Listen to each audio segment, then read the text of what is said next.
Hello everyone, welcome back to the parable of Jesus. கிறிஸ்தனுடைய ஊமைகளை பற்றியதான தொடர் சத்தியத்துக்குள்ளாய் உங்களை அன்போடு வரவேற்கிறேன்.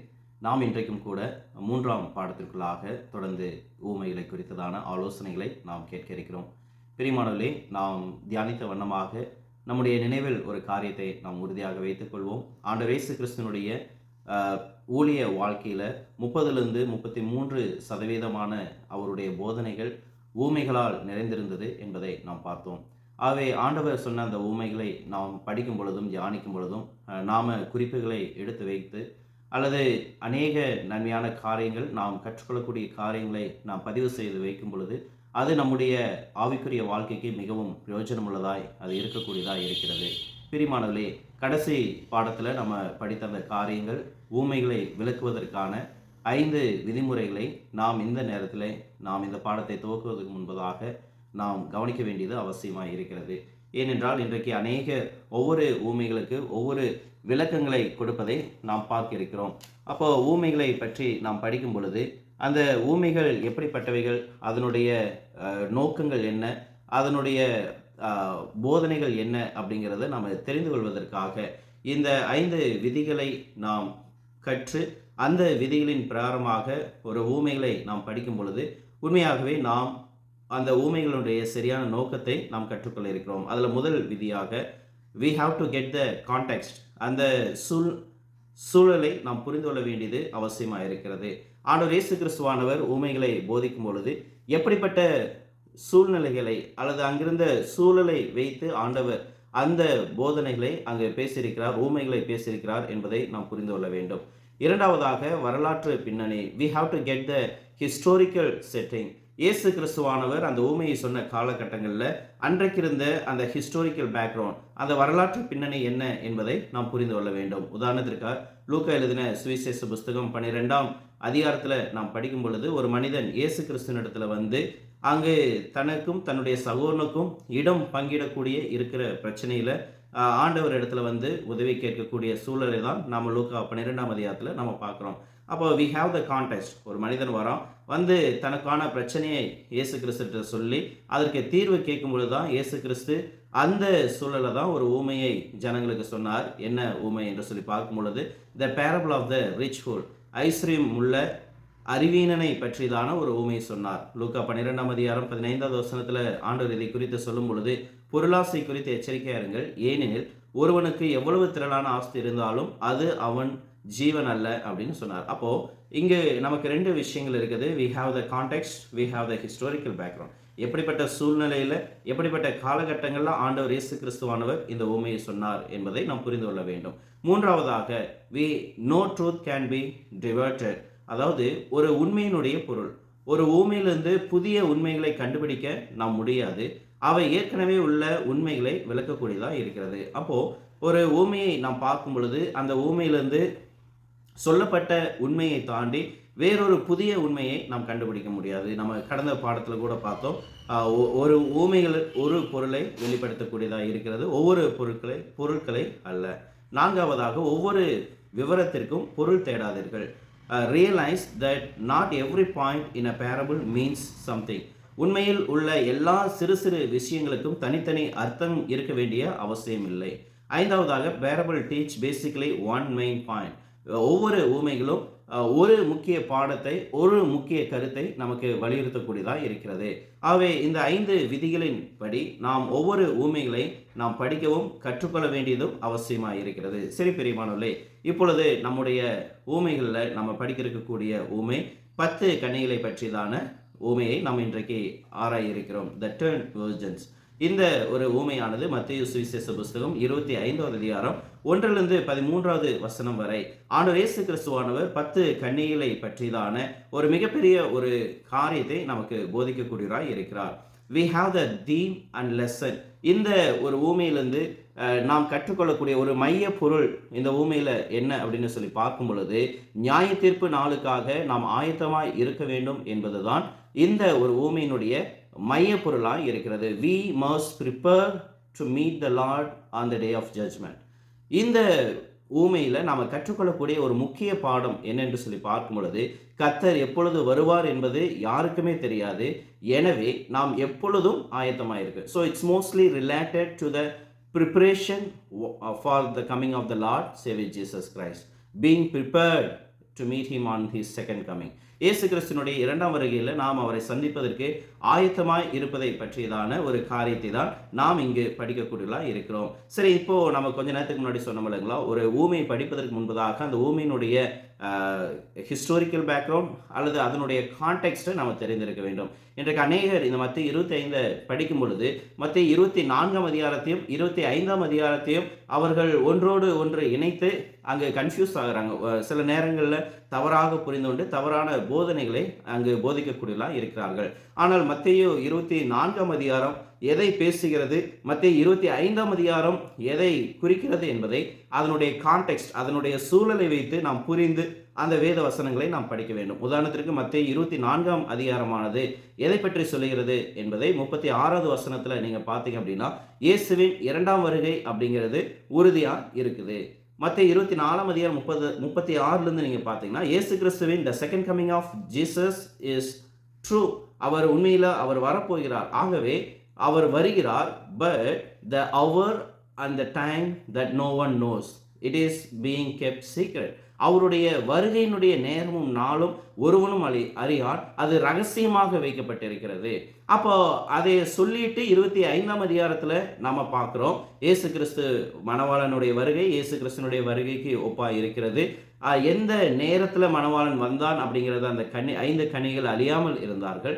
அதே போல இன்றைக்கும் நமக்கும் அவருடைய நேரம் எப்படிப்பட்டது என்பதை நாம் அறியாததினால் நாம் ஆயத்தமாக இருக்க வேண்டும். So this is the context between Matthew chapter 24 and 25.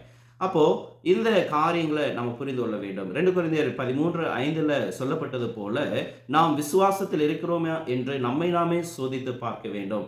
அப்போது இயேசு கிறிஸ்துவின் வருகையில் நாம் ஆயத்தமாக இருக்க வேண்டியதை பற்றிய ஒரு மிக முக்கியமான போதனைகளை தான் நாம் இந்த ஊமையில் நம்ம கற்றுக்கொள்ள இருக்கிறோம்.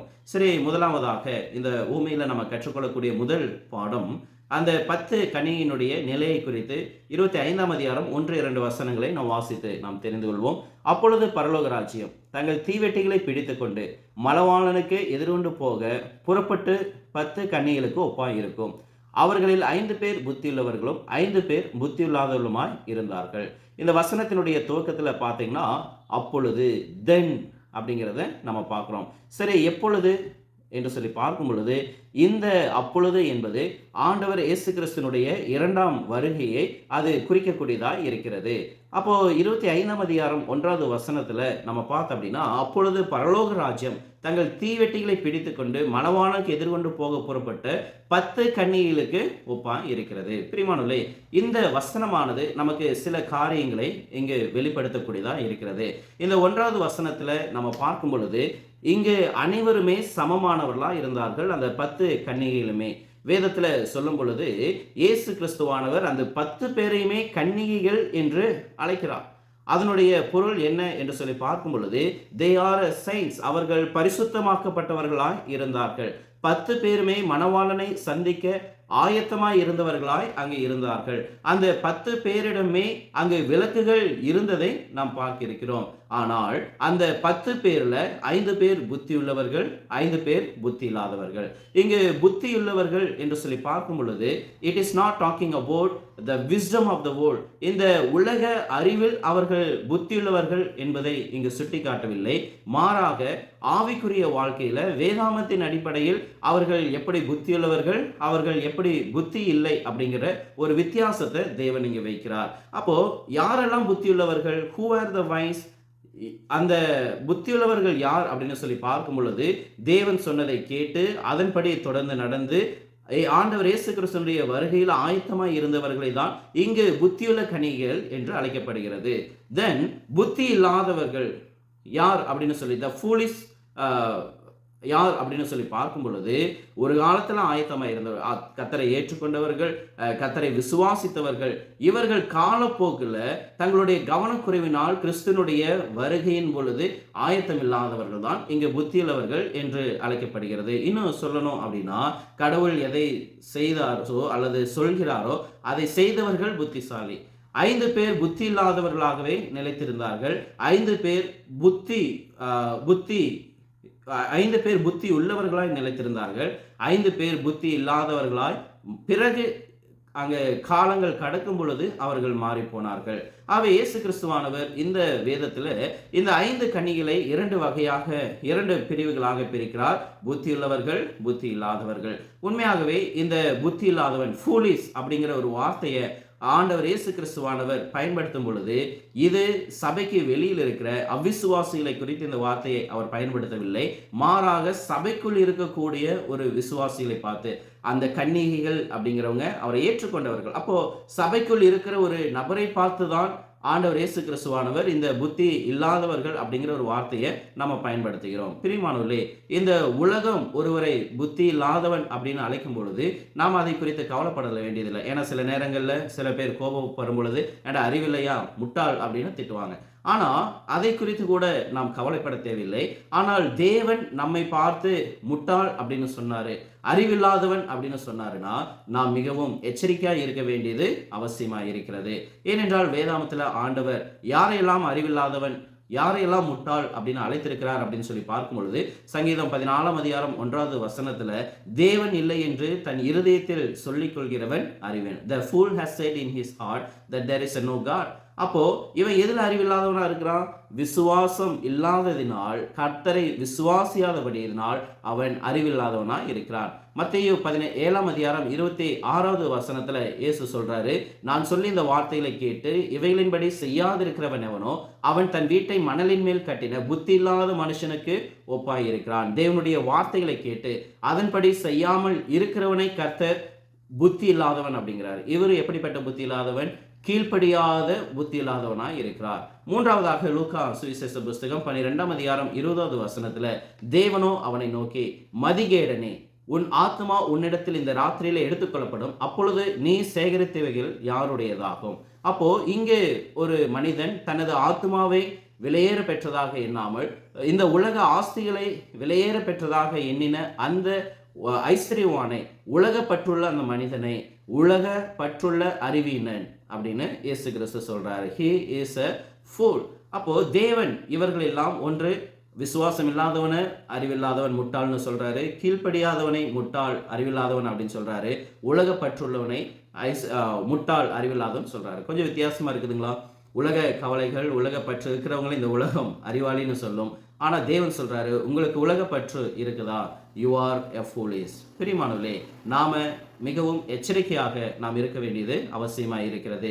தேவன் நம்மை பார்த்து அங்கே அறிவில்லாதவர்கள் என்று சொல்லும் பொழுது நாம் தேவனுடைய ராஜ்யத்துக்குள் பிரவேசிக்க முடியாத ஒரு ஜனங்களாக இருக்கிறோம். சரி, அடுத்ததாக மத்தேயு 25:3-4 நாம் வாசிக்கும் பொழுது ஒரு கிறிஸ்தவ வாழ்க்கையில் தேவனை பின்பற்றுவர்களுக்கு ஒரு தொடர்ச்சியான ஆயத்தமும், the continue preparation and individual responsibility, நமக்கெல்லாம் ஒரு தொடர்ந்த ஒரு ஆயத்தமாக இருக்கக்கூடிய காரியங்களும் தனிப்பட்ட பொறுப்புகளும் இருக்குது அப்படிங்கிறது இந்த வசனம் சொல்லுது. நம்ம வாசி கேட்போம்.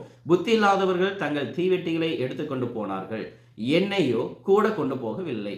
அந்த புத்தி இல்லாதவர்கள் தீவெட்டிகளை எடுத்துக்கொண்டு போனார்கள், ஆனால் கூட எண்ணெயை எடுத்துக்கொண்டு போகவில்லை. புத்தியுள்ளவர்கள் தங்கள் தீவெட்டிகளோட கூட தங்கள் பாத்திரங்களில் எண்ணெயை கொண்டு போனார். 2 பேருக்கு ஒரு வித்தியாசம் என்ன அப்படின்னா, they both had the lamp but the 5 of them does not have the oil and 5 of them had the oil. இந்த 10 பேரிடமும் அங்கு விளக்குகள், தீவெட்டிகள் இருந்தது. 5 பேர் மாத்திரமே எண்ணெயை எடுத்துட்டு போனாங்க. 5 பேர் அந்த விளக்குக்கான எண்ணெயை எடுத்து போகவில்லை. அப்போ இங்க நம்ம பார்க்கும் பொழுது ஒரு ஆயத்தத்தை அளவு நமக்கு கொடுக்கப்பட்டிருக்கிறது. இந்த புத்தி இல்லாதவர்கள் தற்காலிகமான வெளிச்சத்தை, விளக்கை மாத்திரம் அவர்கள், விளக்கு இருக்கும், கொஞ்ச நேரம் 10வது ஏறி அந்த மாதிரி ஒரு தற்காலிகமான விளக்கை மாத்திரம் வைத்தார்கள். ஆனால் நீண்ட காலம் தேவையான எக்ஸ்ட்ரா ஆயில் அவங்ககிட்ட ப்ரிப்பேர்டாக இல்லை. ஆனால் புத்தியுள்ளவர்கள் விளக்குகள், தற்காலிகமான விளக்குகளும் இருந்தது. அந்த விளக்குகள் அணிந்தவுடன் அதை மீண்டும் பற்ற வைப்பதற்காக அதில் ஊற்றுவதற்கான எக்ஸ்ட்ரா ஆயிலும் அவங்க இடத்துல என்ன செஞ்சதுங்க, அங்கே இருந்தது. இதுதான் இந்த 3-4வது வசனங்களில் நம்ம பார்க்கக்கூடிய விஷயம். இதிலிருந்து நம்ம கற்றுக்கொள்ளக்கூடிய ஒரு பாடம் என்ன என்று சொல்லி பார்க்கும் பொழுது, ரட்சிப்பை நாம் கடன் வாங்க முடியாது. இவங்க 5 பேர் இடத்துல இந்த விளக்குகள் இல்ல அப்படின்னு சொல்லிட்டு, பக்கத்துல அவங்க இடத்துல போய் என்ன செய்வாங்க? ஆயிடுவாங்க, போவாங்க. பிரியமானவர்களே, வேதம் சொல்லுகிறது, நியாயத்தீர்ப்பு நாளிலே ஒருவருடைய விசுவாசத்தையோ அல்லது கீழ்ப்படிதலையோ மற்றொருவர் என்ன செய்ய முடியாதுங்க? பயன்படுத்த முடியாது. நம்முடைய பெற்றோர்களாக இருக்கட்டும், நம்முடைய நண்பர்களாக இருக்கட்டும், நம்முடைய குழந்தைகளாக இருக்கட்டும், அவர்களுடைய விசுவாசத்தை நாம நியாயத்தீர்ப்பின் நாள்ல எனக்கு கொஞ்சம் உன்னுடைய விசுவாசத்தை கொடு என்று நாம் என்ன செய்ய முடியாதுங்க? கடன் வாங்க முடியாது. நாம் ஒவ்வொருவரும் தனித்தனியாக நியாயத்தீர்ப்பின் நாள்ல பதில் சொல்ல வேண்டும். 2 கொரிந்தியர் 5ஆம் அதிகாரம் 10வது வசனத்துல, ஒருவனும் தன் சரீரத்தில் செய்த நன்மைக்காவது தீமைக்காவது தக்க பலனை அடையும்படி கிறிஸ்துவின் நியாயத்தீர்ப்புக்கு முன்பாக நாம் அனைவரும் வெளிப்பட வேண்டும். So we have to give an individual account on the day of judgment. அப்போ நாம மற்றவர்களுடைய விசுவாசத்தையோ மற்றவர்களுடைய கீழ்ப்படிதலையோ நாம் பகிர்ந்து அளிக்க முடியாது. அப்போ அந்தரங்கமான காரியங்களுக்கு தேவன் நியாயத்தீர்ப்புக்கூடியவராக இருக்கிறார். பிரசங்கி 12ஆம் அதிகாரம் 13, 14வது வசனங்கள்ல காரியத்தின் கடைத்தொகையை கேட்போம், தேவனுக்கு பயந்து அவர் கற்பனைகளை கைக்கொள், எல்லா மனுஷன் மேலும் விழுந்த கடமை இதுவே, ஒவ்வொரு கிரியையும் எல்லா அந்தரங்கமான காரியங்களையும் நன்மையானாலும் தீமையானாலும் தேவ நியாயத்தீர்ப்புக்கு அவர் கொண்டு வருவார். அப்போ நாம் மனிதர்களை இந்த உலகத்துல நம்ம ஏமாற்றலாம், ஆனால் நாம் தேவனை என்ன செய்ய முடியாதுங்க? ஏமாற்ற முடியாது. There is a day when God brings all our secret on the day of judgment. நியாயத்தீர்ப்பின் நாள்ல நம்முடைய எல்லா விதமான ரகசியங்களை கர்த்தர் வெளியே கொண்டு வரக்கூடியவராய் இருக்கிறார். நம் இருதயத்தின் ரகசியங்களை கர்த்தர் அறியக்கூடியவராய் இருக்கிறார். சரி, அடுத்ததாக இந்த ஊமையில நம்ம கற்றுக்கொள்ளக்கூடிய 4வது ஒரு பாடம், மணவாளன் தாமதமும் எதிர்பாராத வருகையும். The delay of the bride and the unexpected coming of the bridegroom. இங்கே மத்தேயு 25ஆம் அதிகாரம் 5, 6 வசனங்கள்ல நம்ம பார்க்கும் பொழுது, மணவாளன் வர தாமதித்த போது அவர்கள் எல்லாரும் நித்திரை மயக்கம் அடைந்து தூங்கிவிட்டார்கள். நடுராத்திரியிலே இதோ மணவாளன் வருகிறார், அவருக்கு எதிர்கொண்டு போக புறப்படுங்கள் என்கிற சத்தம் என்ன செஞ்சதுங்க? உண்டாயிற்று. அப்போ இந்த இடத்துல நம்ம பார்க்கும் பொழுது நம்ம கற்றுக்கொள்ளக்கூடிய முதல் விஷயம், தாமதத்தினால் வரக்கூடிய ஆபத்து. The danger of delay. இன்றைக்கு கர்த்தர் கூட நான் மீண்டும் வருவேன் என்று அவருடைய 2ஆம் வருகை குறித்த வாக்குத்தத்தங்கள் 2000 ஆண்டுகள் ஆகக்கூடியதா இருக்கிறது. அப்போ இன்றைக்கு கர்த்தர் வர தாமதமானபடியினால் இன்றைக்கு அநேகருடைய மனநிலை, இப்போதைக்கு அவர் வரப்போறதில்லை, அதனால நம்முடைய இச்சைகளின்படி நம்ம வாழலாம், நம்ம எண்ணுகிற எண்ணங்களின்படி வாழலாம், நமக்கு பிடிச்சவர்களை செய்யலாம், கர்த்தர் வர தாமதமாகும் என்கிற ஒரு மெத்தன போக்கு இன்றைக்கு அநேகருடைய இருதயத்தில் அங்கே வளர்ந்திருக்கக்கூடியதை நாம் பார்க்கிறோம். பிரியமானவர்களே, அப்படி கூட இந்த ஊமையிலும் கூட மணவாளன் வர தாமதித்ததினால் அவர்கள் தூங்க சென்று விட்டார்கள். அவர்கள் அனைவரும் தூங்கிவிட்டார்கள். They were compulsive. அங்கு புத்தியுள்ளவர்கள் புத்தி இல்லாதவர்கள் ஆகிய 10 பேருமே தூங்கி விட்டார்கள். இதனால புரிஞ்சுங்க, வேதம் 5 பேர் மட்டும் தூங்கிட்டாங்க அப்படின்னு சொல்ல கிடையாது. The 10 they were asleep. அவர்கள் 10 கன்னியிலுமே அவர்கள் தூங்கிவிட்டார்கள். பிரியமானவர்களே, நாம் அன்றாட வாழ்க்கையின் வேலைகளில் எவ்வளவு மூழ்கி போனாலும் கர்த்தருடைய வருகையை நாம் என்ன செய்யக்கூடாதுங்க? மறந்து விடக்கூடாது. அவர்கள் மணவாளன் வரப்போகிறார், தாமதமானாலும் உறுதியாக மணவாளன் வருவார் என்பதை அறியாமல் அவர்கள் உறங்க சென்றதை போல இன்றைக்கு நாமும் கர்த்தர் வர தாமதமாகுது, இப்போதைக்கு வரமாட்டார் என்று மெத்தன போக்கில் நாம் என்ன செய்யக்கூடாதுங்க? அசால்ட்டாக அங்கு சுலபமாக நாம் வாழக்கூடாது. அப்போ தேவன் வரக்கூடிய நாள் கண்டிப்பா யாருக்குமே தெரியாது. We do not know when the day and hour of the coming of the Lord Jesus Christ. இயேசு கிறிஸ்து பூமியில இருந்த போதும் கூட, அவர் தன்னுடைய வருகையை அறிவித்த நாளிலும் கூட அந்த நேரத்தையும் அந்த நாளையும் தெரியாது அப்படின்னு சொன்னார். மார்க்கு சுவிசேஷ புஸ்தகம் 13:32 அந்த நாளையும் பிதா ஒருவரை தவிர வேறொருவனும் அறிவார். எனவே கர்த்தர் வரும் தேதியை கணிக்கக்கூடிய அனைவருமே பொய்யர்களா இருக்கிறார். ஆண்டவர் இன்னைக்கு வராரு, உலக அழிவு இன்னைக்கு வருது, 2ஆம் வருகை இன்னைக்கு வருதுன்னு சொல்கிறவர்கள் பொய்யர்களா இருக்கிறார்கள். 2 பேர் 3:10 கர்த்தருடைய நாள் திருடன் வருகிற விதமாய் எப்படி இருக்குமாமாங்க? அது இருக்கும். அவர் சொல்லும் பொழுது ஒருவனுடைய ஆண்டவருடைய வருகை திருடனுடைய வருகைக்கு ஒப்பாய் இருக்கிறது அப்படின்னா, ஒரு தீஃப் எப்போ வரப்போறான் அப்படிங்கிறத நம்ம என்ன செய்ய முடியாதுங்க?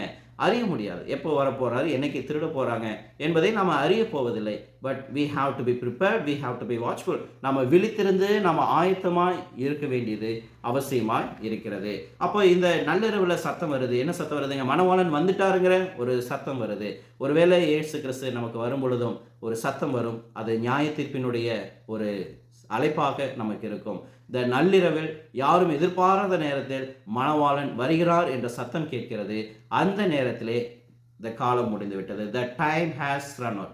ஒரு நாள் நீங்களும் நானும் அல்லது நமக்கு பின் வரக்கூடிய சந்ததியோ இந்த சத்தத்தை, ஆண்டவர் வரக்கூடிய சத்தத்தை கேட்குறாங்க. அந்த சத்தம் எப்பொழுது கேட்கப்படுகிறதோ அந்த நேரத்தில் காலம் முடிந்து விட்டது. அது வரைக்கும் நாம ப்ரிப்பேர் ஆகிக்கலாம். அந்த சத்தம் கேட்ட பிறகு நம்ம ப்ரிப்பேர் ஆகிறதுக்கு உண்டான காரியங்கள் எதுவும் இல்லை. 1 தெசலோனிக்கேயர் 4:14 சொல்லும் பொழுது, ஏனெனில் கர்த்தர் தாமே ஆரவாரத்தோடும் பிரதான தூதனோடும் தூதனுடைய சத்தத்தோடும் தேவ எக்காலத்தோடும் வானத்திலிருந்து இறங்கி வருவார்.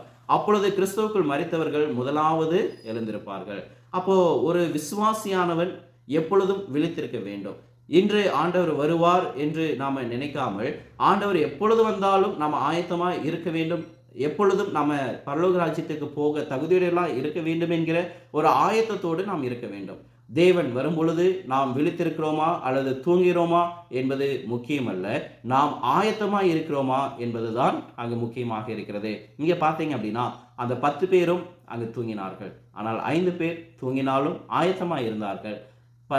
5 பேர் தூங்கினாலும் ஆயத்தமாக இருந்தார்கள். மீத 5 பேர் தூங்கினார்கள், ஆயத்தமும் இல்லாமல் இருந்தார்கள். ஆகவே இங்கு தூங்கிக் கொண்டிருந்தார்கள் என்பது எதை குறிக்கிறது அப்படிங்கிறத ஒரு விஷயம் நம்ம பார்க்க வேண்டியது அவசியமா இருக்குது. It is a slumber of sleep or sleep of death. இன்றைக்கு அநேகர் இந்த 10 கன்னிகள் தூங்கி கொண்டிருந்தார்கள் அப்படிங்கிறத மரணத்தை குறிக்குது அப்படின்னு சில பேர் இதற்கு ஒரு கூற்றை அவர்கள் வைத்திருக்கிறாங்க. ஸ்பர்ஜன் அப்படின்னு சொல்லக்கூடிய அறிஞர்கள் சிலரெல்லாம் இது மரணத்தை குறிக்கிறது, அதாவது கிறிஸ்து வருவதற்கு முன்பே விசுவாசிகள் இறந்து போவதை குறிக்குது அப்படின்னு சொல்றாங்க. ஆனா இங்க சொல்லப்படக்கூடிய ஒரு தூக்கமானது it is a life routine sleep, வாழ்க்கையின் அன்றாட ஒரு ஓட்டத்தை குறிக்கக்கூடிய ஒரு ஸ்லிப்பிங் ரொட்டீனை தான் இவங்க பண்ணியிருக்கிறாங்க. அதாவது இன்றுதான் ஆண்டவர் வருவார் என்று ஒவ்வொரு வினாடியும் நினைத்து கொண்டிருக்காமல் தங்கள் ஏவான பணிகளை செய்து கொண்டிருப்பதை இங்கு குறிக்கக்கூடியதாய் இருக்கிறது. சரி, அடுத்ததாக மத்திய 25ஆம் அதிகாரம் 7லிருந்து 12வது வசனமானது நம்முடைய ஆயத்தப்படுதல் என்பது ஒரு தனிப்பட்ட பொறுப்பு அப்படிங்கிறத நம்ம வாசிக்க கேட்கிறோம். அந்த வேத பகுதியை நாம் வாசிக்க கேட்கலாம். அப்பொழுது அந்த கன்னிகள் எல்லாரும் எழுந்திருந்து தங்கள் தீவெட்டிகளை ஆயத்தப்படுத்தினார்கள். புத்தி இல்லாதவர்கள் புத்தி உள்ளவர்களை நோக்கி, உங்கள் எண்ணெயில் எங்களுக்கு கொஞ்சம் கொடுங்கள், எங்கள் தீவெட்டிகள் அணைந்து போகிறதே என்றார்கள். புத்தியுள்ளவர்கள் பிரதித்திரமாக, அப்படியல்ல, எங்களுக்கும் உங்களுக்கும் போதாமல் இராதபடி நீங்கள் விற்கிறவரிடத்திற்கு போய் உங்களுக்காக வாங்கிக் கொள்ளுங்கள் என்றான். அப்போ இந்த மணவாளன் வரக்கூடிய சத்தம் கேட்ட பொழுது அவங்க எல்லாருமே எந்திரிச்சிடறாங்க. எல்லாருமே எந்திரிச்சிட்டு இந்த புத்தி இல்லாதவர்கள், ஆயத்தம் இல்லாதவர்கள், எக்ஸ்ட்ரா ஆயில் அங்கே கொண்டு வராதவர்கள் இந்த புத்தியுள்ள கனியில் இடத்துல போய் கேட்குறாங்க, எங்களுக்கு கொஞ்சம் எண்ணெய் தாங்க அப்படின்னு கேட்கும் பொழுது அவங்க ஒரு ஒரு புத்தியுள்ள மனிதனை போல அவங்க இடத்துல பேசியிருக்கிறாங்க. என்ன சொல்லியிருக்கிறாங்க, எங்களுக்கும் உங்களுக்கும் போதாமல், நான் தந்தனா 2 பேருக்குமே பத்தாமல் போய் 2 பேருமே உள்ளே போக முடியாமல் போயிருக்கோம். ஆகவே நீங்கள் போய் விற்கிற இடத்துல உங்களுக்கு எண்ணெய் என்ன செய்யுங்க, வாங்கிக் கொள்ளுங்கள். அப்போ எண்ணெயை தாங்கள் பகிர்ந்து கொள்ள முடியாது என்று புத்தியுள்ளவர்கள் புத்தியில்லாத கனிகளை பார்த்து அங்கு சொன்னார்கள். அப்போ என்ன நடக்குது அப்படின்னு சொல்லி பார்க்கும் பொழுது இங்கே ஆவிக்குரிய கடன் என்ன செய்ய முடியாதுங்க, வாங்க முடியாது. நம்ம இப்போதான் கொஞ்ச நேரத்துக்கு முன்னாடி பார்த்தோம், ஒருவருடைய விசுவாசத்தையோ ஒருவருடைய நம்பிக்கையோ ஒருவருடைய கீழ்ப்படிதலோ நாம் இரவலாக நாம் பெற்றுக்கொள்ள முடியாது. நாம் செய்த நற்கிரியைகள் மாத்திரமே நம்மை ரட்சிக்கக்கூடியதாக இருக்குது. அவர்கள் செய்த நன்மைகள் அவர்களை ரட்சிக்கக்கூடியதாக இருக்கிறது. நாம் ஒவ்வொருவருமே ஒரு தனிப்பட்ட கணக்கை நாம் கொடுக்கக்கூடியதாக இருக்கிறோம். அப்போ இந்த ஒரு சூழ்நிலையில இந்த புத்தி இல்லாத கன்னிகைகள் காலம் கடந்து உணர்கிறார்கள். மணவாளன் வந்த பிறகுதான் எண்ணெய் இல்லை என்பதை அந்த 5 கன்னிகளும் அவர்கள் உணரக்கூடியலாம் இருப்பார்கள். பிரியமானவர்களே, நியாயத்தீர்ப்பினுடைய நாளில் நம்முடன் போதுமான ஆயத்தம் இல்லை என்பதை நாம் உணரக்கூடியலாம் இருக்கிறோம். இன்றைக்கு நாமும் கூட நாம நினைச்சிட்டு இருக்கிறோம், we are be prepared, we are okay if the Lord comes tonight. இன்னைக்கு வந்தால் கூட எனக்கு ஓகே தான் அப்படின்னு சொல்லியிருப்பாங்க. ஆனால் உண்மையாகவே are we really be prepared to meet the Lord Jesus Christ? தேவனை நாம் அறிவதற்காக நாம் ஆயத்தமாக இருக்கிறோமா அப்படிங்கிறத நாம் அந்த நாளில் அல்ல, இன்றைக்கே நாம் எண்ணி பார்க்க வேண்டியது அவசியமாக இருக்குது. இந்த 5 கன்னிகள் பாருங்கள், நாங்கள் ஆயத்தமாக இருக்கிறோம், எங்கிட்ட எல்லாமே இருக்குதுங்கிற ஒரு மெத்தன போக்கில் அவங்க உறங்கி கொண்டிருந்தார்கள். ஆனால் மணவாளன் வந்த பிறகுதான் they were realized that they truly not be prepared. சரி, இந்த வேத வசனங்கள் நமக்கு அதிகமாக போதிக்கக்கூடியது ஒவ்வொரு ரட்சிப்பும் ஒவ்வொருடைய தனிப்பட்ட வாழ்க்கையினுடைய ஆசீர்வாதம். அப்போது கலாத்தியர் 6ஆம் அதிகாரம் 4-5 வசனங்களில் ரட்சிப்பு என்பது ஒரு தனிப்பட்ட பொறுப்பு, இண்டிவிஜுவல் ரெஸ்பான்சிபிலிட்டி அப்படிங்கிறத நம்ம பார்க்கக்கூடியலாம் இருக்கிறோம். அந்த வசனத்தை கூட வாசிக்கும் பொழுது, அவனவன் தன் தன் சுய கிரியைகளை சோதித்து பார்க்க கடவன், அப்பொழுது மற்றவனை பார்க்கும் போதல்ல தன்னையே பார்க்கும் போதே மேன்மை பாராட்ட அவனுக்கு இடம் உண்டாகும். அவனவன் தன் தன் பாரத்தை சுமப்பானே. ஆகவே மற்றவருடைய விசுவாசத்தினால நாம ரட்சிக்க முடியாது, நம்முடைய விசுவாசத்தினால் மாத்திரமே நாம் ரட்சிக்கப்பட முடியும்.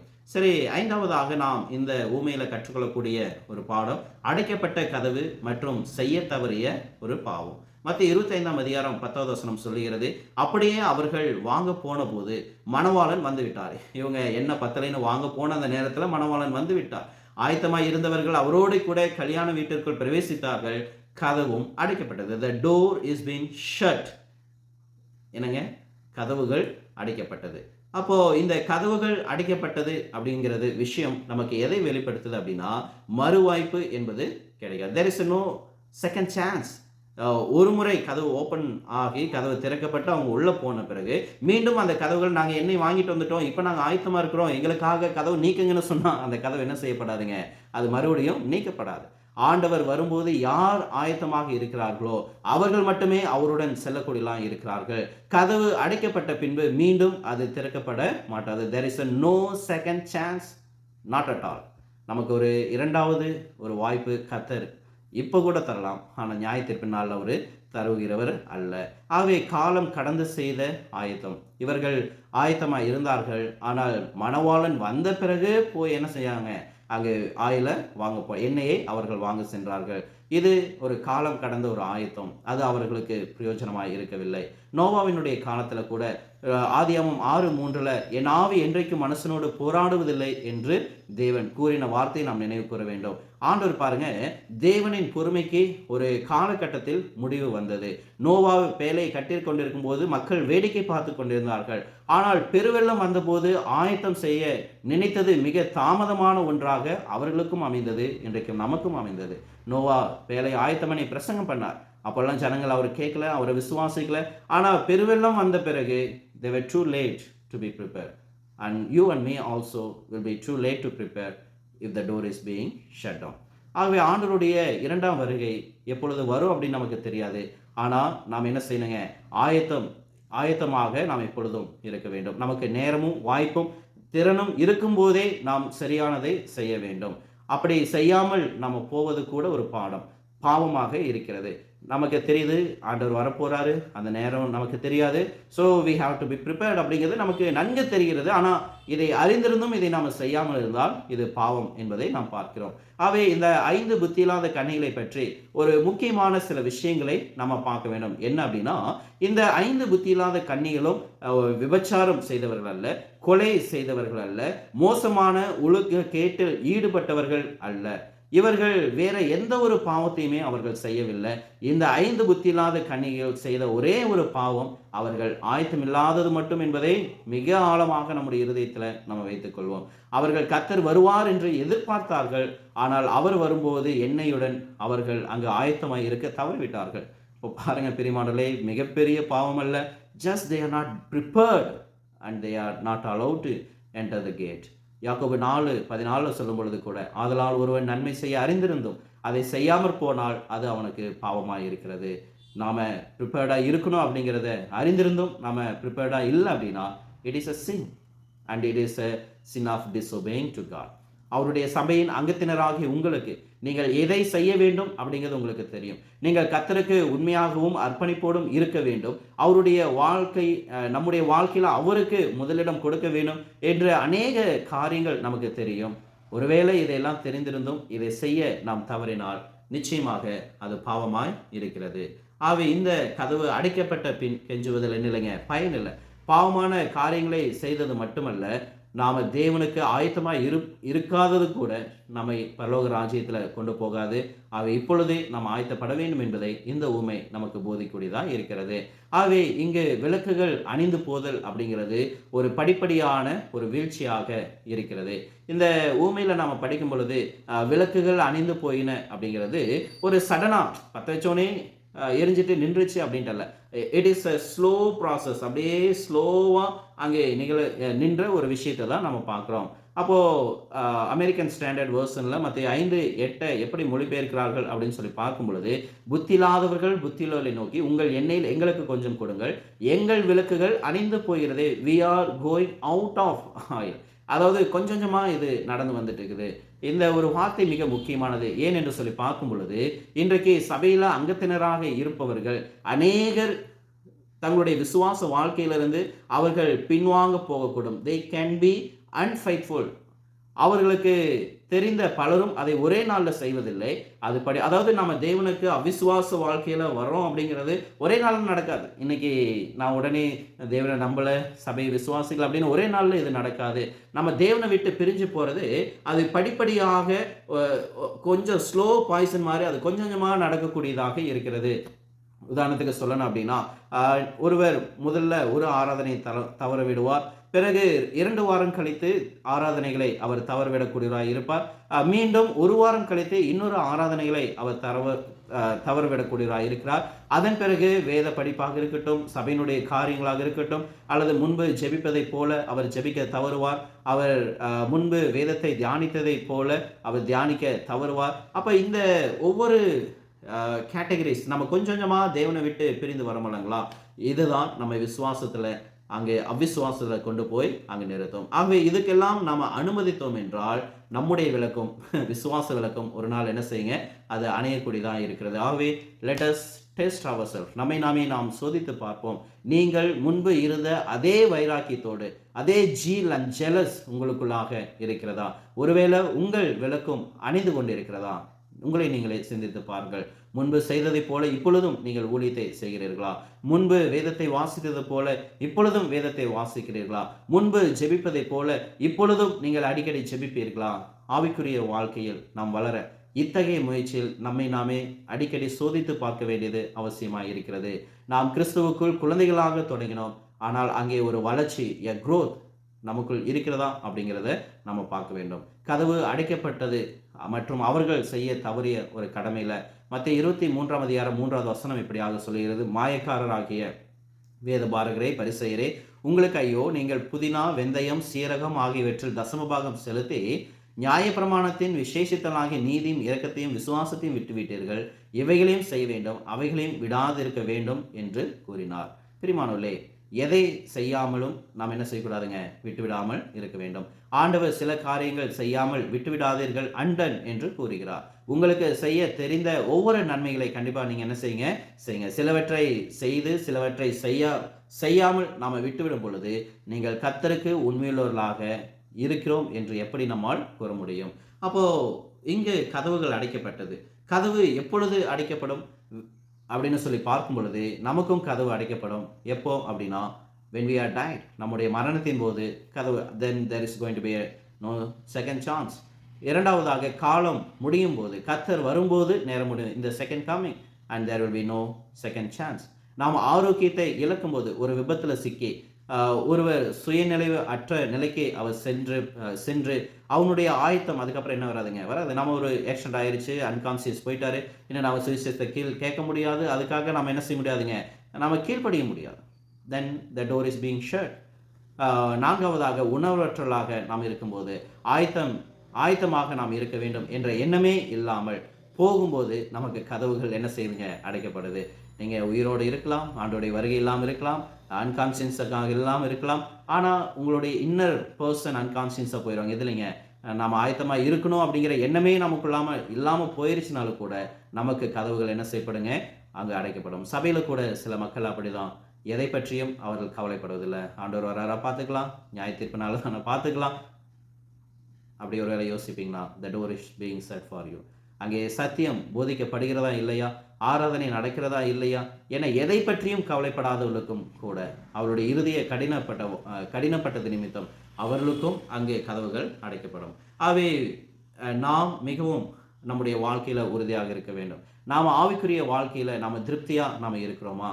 அமெரிக்காவில் முக்கியமாக 5 முதல் 20% உறுப்பினர்கள் மட்டுமே 100% வேலைகளை செய்கிறார்கள். அங்கே மட்டும் இல்லைங்க, இங்கே நம்முடைய தேசத்தில் கூட ஒரு 100 பேர் இருக்கிற சர்ச்சில் ஒரு 5லேருந்து 20 பேர் மக்கள் தான் ஒரு வேலை செய்கிறவர்களாக உற்சாகமாக இருக்கக்கூடியவர்களாக இருக்கிறார்கள். மற்ற ஜனங்கள் விழிப்பில்லாதவர்களாய் ஆயத்தமில்லாதவர்களாய் அங்கே வெதுவெதுப்பான ஒரு கிறிஸ்தவர்களாய் அங்கே இருக்கிறார்கள். பிரியமானவர்களே, நாம் அனலும் குளிரும் இல்லாத ஒரு கிறிஸ்தவர்களாய் இருப்போம் என்றால் ஆண்டவர் சொல்றாரு, உங்களை நான் என்ன செய்வேன்? வாந்தி பண்ண போடுவேன். நாம ஒரு அனலும் குளிரும் இல்லாத ஒரு கிறிஸ்தவர்களாய் இருப்போம் என்றால் நாம் தேவனுக்கு அருவருப்பை உண்டாக்கக்கூடிய ஒரு கிறிஸ்தவர்களாய் இருக்கிறோம். அவை நீங்கள் எங்கே இருக்கிறீர்கள், நான் எங்கே இருக்கிறேன் என்பதை நாம் சோதித்து பார்க்க வேண்டும். இந்த கன்னிகள் அனைவருமே பரிசுத்தத்தின் அடையாளமாய் அவர்கள் இருக்கிறார்கள். இந்த கன்னிகள் அப்படிங்கிற வார்த்தை பரிசுத்தத்தை குறிக்கிறது. தெரியுமில்லைங்களா? விர்ஜின்ஸ், விர்ஜின்னாவே யாருங்க? கன்னிகள். கன்னிகளாவே அது பரிசுத்தம். அப்போ இவர்கள் அனைவரும் பரிசுத்தமாகவே தொடங்கினார்கள். இந்த கன்னிகள் எல்லாருமே தேவனுக்கு கீழ்ப்படிந்து தேவனுடைய பிள்ளைகளாகவே அவர்கள் துவங்கினவர்களாக இருக்கிறார்கள். சரி பிரியமானவர்களே, 6வது பாடம் இந்த உண்மையில் நாம் கற்றுக்கொள்ளக்கூடிய விஷயம், ஆண்டவர் உங்களை அறியேன் அப்படிங்கிற ஒரு அதிர்ச்சியூட்டக்கூடிய பதிலை நமக்கு கொடுக்கக்கூடியதாக இருக்கிறார். மத்திய 25ஆம் அதிகாரம் 11, 12வது வசனங்களை நாம் வாசிக்கும் பொழுது, பின்பு மற்ற கன்னிகளும் வந்து, ஆண்டவரே ஆண்டவரே எங்களுக்கு திறக்க வேண்டும் என்றார்கள். அதற்கு அவர், உங்களை அறியேன் என்று மெய்யாகவே உங்களுக்கு சொல்லுகிறேன் என்றார். அப்போ இந்த வேதவசன பகுதியில் அந்த 5 பேருக்கும் அங்கீகாரம் என்ன செய்யப்படுதுங்க? அங்கு மறுக்கப்படக்கூடியதாய் இருக்கிறது. இந்த 5 கன்னிகளும் கர்த்தரால் அங்கீகரிக்கப்பட வேண்டும், அவர்களுடைய உரிமை கொண்டாடப்பட வேண்டும் என்று அவர்கள் விரும்பினார்கள். ஆனால் தேவன் அதற்கு அனுமதிக்கவில்லை. நாம் இந்த பூமியில் உயிரோடு இருக்கும் வரை தேவனுடைய கிருபையும் ரட்சிப்பும் அனைவருக்காக திறந்திருக்கிறது. ஆனால் நாம் ஆயத்தமாவதற்கான எல்லா வாய்ப்புகளும் முடிவுக்கு வரும் ஒரு நாள் என்ன செய்ய போதுங்க? அது வரப்போகிறது. அப்படிதான் இந்த 5 புத்தி இல்லாத கன்னிகளுக்கும் அது நடந்ததான் இருக்கிறது. அவளுக்கு இறுதியில் அவர்களுக்கு வாய்ப்பு இல்லை. அவர்கள் தேவனை சந்திக்க ஆயத்தமில்லாதவர்களாக அவர்கள் காணப்பட்டார்கள். தேவன் இங்கு ஒரு எச்சரிக்கை கொடுக்கிறார். கர்த்தர் என்னை மனிதனை உருவாக்கினார், நான் எப்படிப்பட்டவன் என்று அவருக்கு தெரியும். நான் தவறான காரியங்களை கவனம் செலுத்தி என் ஆத்மாவை இழந்துவிடக் கூடும் என்பதும் தேவனுக்கு தெரியும். அப்போ சூர்யா, நீ விழிப்புடன் இரு அப்படின்னு தேவன் சொல்றாரு. Be alert, B watchful. தேவனுடைய பிள்ளையாக நீ தொடர்ந்து ஆயத்தமாக இரு என்று தேவன் நமக்கு சொல்லுகிறார். இல்லை என்றால் நாம் 2ஆம் முறை தேவனுடைய வருகையில் நாம் தயாராக இருக்கவில்லை என்றால் நமக்கும் கதவுகள் அடைக்கப்படும். அவை உங்களை நான் அறியேன் என்று ஆண்டவர் சொல்வதனுடைய பொருள், அவர் உங்களை அறியேன் என்று சொல்வதனுடைய பொருள், அவர்கள் தங்களுடைய உண்மையுள்ள பிள்ளைகள் என்று அவர்களை அங்கீகரிக்க மாட்டார். மத்தேயு 7ஆம் அதிகாரம் 23வது வசனத்திற்கும் மத்தேயு 25ஆம் அதிகாரம் 12வது வசனத்திற்கும் ஒரு முக்கிய வேறுபாடு இருக்குது. என்ன அப்படின்னா, மத்தேயு 7ஆம் அதிகாரம் 21லிருந்து 23வது வசனம் வரை அங்கு சொல்லப்பட்ட வேத வாக்கியங்கள் யார் அவர்கள் அப்படின்னு சொல்லி நம்ம பார்க்கும் பொழுது 7ஆம் அதிகாரத்தில் நம்ம வாசிக்க கேட்டிருக்கிறோம். அந்நாளில் அநேகர் வந்து, கர்த்தாவே உங்களுடைய நாமத்தினால நாங்கள் தீர்க்க தரிசனம் உரைத்தோம் அல்லவா, பிசாசுகளை துரைத்தனோம் அல்லவா, அந்நிய பாஷைகளை பேசினோம் அல்லவா அப்படின்னு நிறைய விஷயங்களை சொல்லுவார். ஆண்டவரால் அவங்கள பார்த்து சொல்லுவார், உங்களை நான் ஒரு காலம் அறியேன், அக்கிரம செய்கைக்காரரே என்னை விற்று அகன்று போங்கள். அப்போது அவர்கள் யார் அப்படின்னா, இந்த மக்கள் ஒருபோதும் ஆண்டவரை அறியாதவர்களாய் இருந்தார்கள். அவர்கள் கிறிஸ்துவின் சரீரமாக சபையில் ஒருபோதும் அங்கத்தினராக இல்லாதவர் தான் மத்திய 7ல் சொல்லப்படக்கூடியது. அதனால் தான் ஆண்டவர் அவர்களை never new you depart from me என்ற வார்த்தையை, உங்களை அறியேன் என்னை விட்டு அகன்று போங்கள் அப்படின்னு சொன்னார். ஆனால் இங்கு மத்தேயு 25ஆம் அதிகாரத்தில் தேவன் உங்களை அறியேன் என்று சொல்லுகிறவர்கள் யார் அப்படின்னா, இந்த 10 கன்னிகள், இந்த 5 கன்னிகளை பார்த்து சொன்னார். பரிசுத்தமாக்கப்பட்டவர்களை பார்த்து சொல்கிறார்.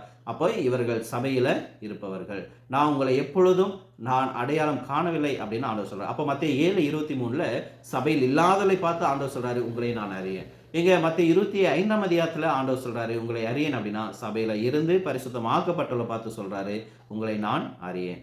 பிரியமானவர்களே, நமக்கு அங்கீகாரம் அவர்களுக்கு மாத்திரமல்ல, நமக்கும் அங்கு உள்ளே நுழைவதற்கு அங்கு மறுக்கப்படும். நீங்கள் தொடர்ந்து ஆயத்தமாக இருக்கவில்லை என்றால், தேவனுக்காக நாம் வாழவில்லை என்றால், தேவனை நாம் கனப்படுத்தவில்லை என்றால், தேவனை நாம் கீழ்ப்படியவில்லை என்றால், நாம் அந்த பரலோக ராஜ்யத்துக்குள் நாமும் என்ன செய்ய முடியாதுங்க? நாம் பிரவேசிக்க முடியாது. தேவனும் நம்மை பார்த்து, நல்லது உத்தமம் உண்மையும் உள்ள ஊழியக்காரனே, என் எஜமானுடைய சந்தோஷத்திற்குள் பிரவேசி என்று அவராலும் என்ன செய்ய முடியாதுங்க? நாம் சொல்ல முடியாது. நாம் கீழ்ப்படிய வேண்டும், இறுதி வரை நாம் கீழ்ப்படிய வேண்டும்.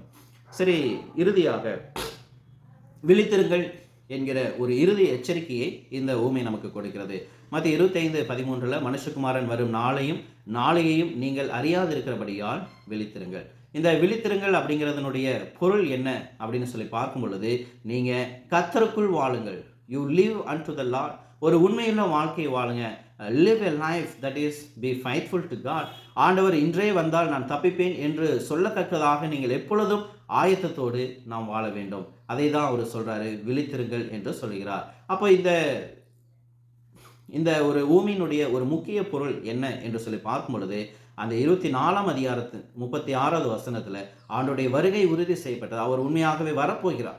அப்ப 25வது வசனத்துல அவர் வருகிறார், அந்த நாளும் நாளிகையும் யாரும் அறியாதபடியால் நீங்க எப்பொழுதும் ஆயத்தமாய் இருங்கள் என்று சொல்லக்கூடிய ஒரு எச்சரிக்கை தான் தேவன் கொடுத்திருக்கிறார். ஆகவே கிறிஸ்தவர்கள் எப்பொழுதும் விழித்திருக்க வேண்டியது அவசியம் என்பதை பவுல் கொரிந்து புஸ்தகத்துல 1 கொரிந்தியர் 16ஆம் அதிகாரம் 13வது வசனத்துல மிக தெளிவா சொல்றாரு. You have to be watchful. நீங்க விழித்திருங்கள். You have to be steadfast. விசுவாசத்தில் நிலைத்திருங்கள். You have to be act like a man. புருஷராக இருங்கள். And you have to be strong. நீங்க பலம் கொண்டு திடமனதாக இருங்கள். அவை ஒரு கிறிஸ்தவன் விழித்திருக்க வேண்டியது மிகவும் அவசியமான ஒரு விஷயமா இருக்கிறது. சரி பிரியமானவர்களே, இந்த ஊமையினுடைய இறுதி கட்டத்திற்கு நாம் வந்திருக்கிறோம். இந்த ஊமையை பற்றிய பாடத்தை நாம் முடிப்பதற்கு முன்பதாக இந்த ஊமையிலிருந்து நாம் கற்றுக்கொள்ளக்கூடிய மிக முக்கியமான 11 போதனைகள் என்ன அப்படிங்கிறத நாம் பார்த்து இந்த வகுப்பை நாம் நிறைவு செய்வோம். முதலாவது நாம் கற்றுக்கொள்ளக்கூடிய விஷயம், கர்த்தர் வரும் காலத்தை எவரும் அறியார். No one knows the hour and the day of the Lord's coming. அவர் எப்பொழுது வருவார் என்பது நமக்கு தெரியாது. ஆகவே மனித கணிப்புகளும் தோல்விகளையும் நாம் இந்த பாடம் நமக்கு உணர்த்தக்கூடியதாக இருக்கிறது. இன்னைக்கு யெகோவா சாட்சிக்காரர்கள் அநேக முறை ஜெகோவா விட்னஸ் சொல்லுவாங்க, இயேசு கிறிஸ்துனுடைய 2ஆம் வருகை நாங்கள் முன்கூட்டியே சொல்கிறோம், அவர் இன்னைக்கு வர போகிறார், அன்னைக்கு வர போகிறார். உதாரணத்துக்கு 1988 ஒருவர் 88 காரணங்களை விளக்கும் ஒரு புத்தகம் இருக்குது. அந்த புத்தகத்தில் ஒருவர் சொல்லியிருக்கிறாரு, ஆண்டவர் வரது யாருக்கும் தெரியாது என்று சொல்லியிருக்கிறார். நான் ஆண்டவரை நம்புகிறேன். ஆண்டவர் 1988 அவர் வராரு அப்படின்ட்டு என்ன செஞ்சிருந்தாருங்க, அவர் எழுதியிருந்தார். அப்போ வில்லியம் மில்லரின் அப்படிங்கிறவர் 1844 அவர் ஆண்டவர் 2ஆம் வருகை 1844 வருது அப்படின்னு சொன்னார்.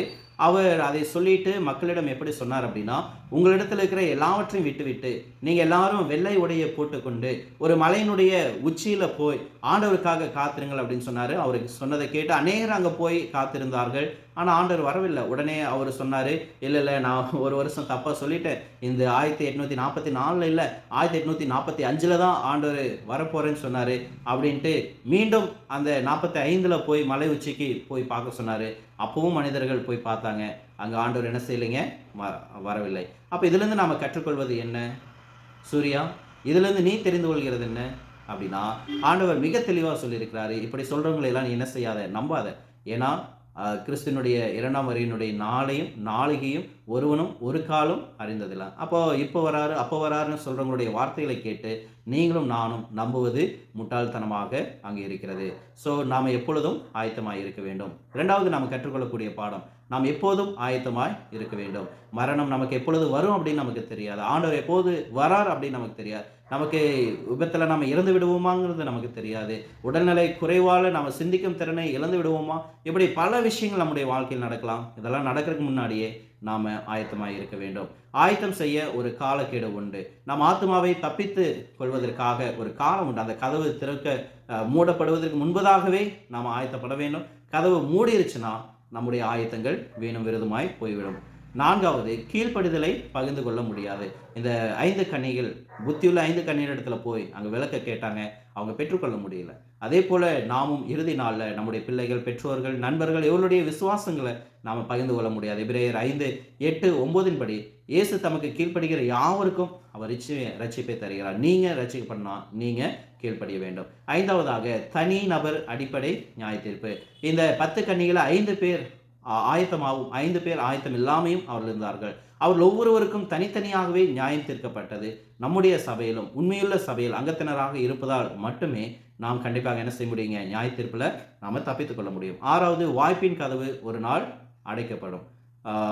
யோவான் 9ஆம் அதிகாரம் 4வது வசனம் நமக்கு பொருந்தக்கூடியதாக இருக்கிறது. பகற் காலத்திலேயோ நான் என்னை அனுப்பினுடைய கிரியைகளை செய்ய வேண்டும், ஒருவனும் கிரியை செய்யக்கூடாத ராக்காலம் என்ன செய்துங்க வருகிறது. ஆகவே வாய்ப்பின் கதவு ஒரு நாள் அடைக்கப்படும் அப்படிங்கிறத நம்ம நினைவில் கொள்ள வேண்டும். தேவனுடைய நாள் என்பது நிச்சயம், நாளை என்பது நம்முடைய வாழ்க்கையில் நிச்சயம் இல்லாத ஒன்றாக இருக்க வேண்டும்.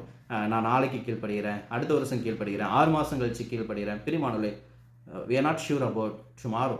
ஆகவே எல்லாம் சரியாட்டும், பிறகு நான் வரேன், பிறகு பார்த்துக்கிறேன் அப்படின்னு சொல்வதில் அதில் எந்த பிரயோஜனமும் இல்லை.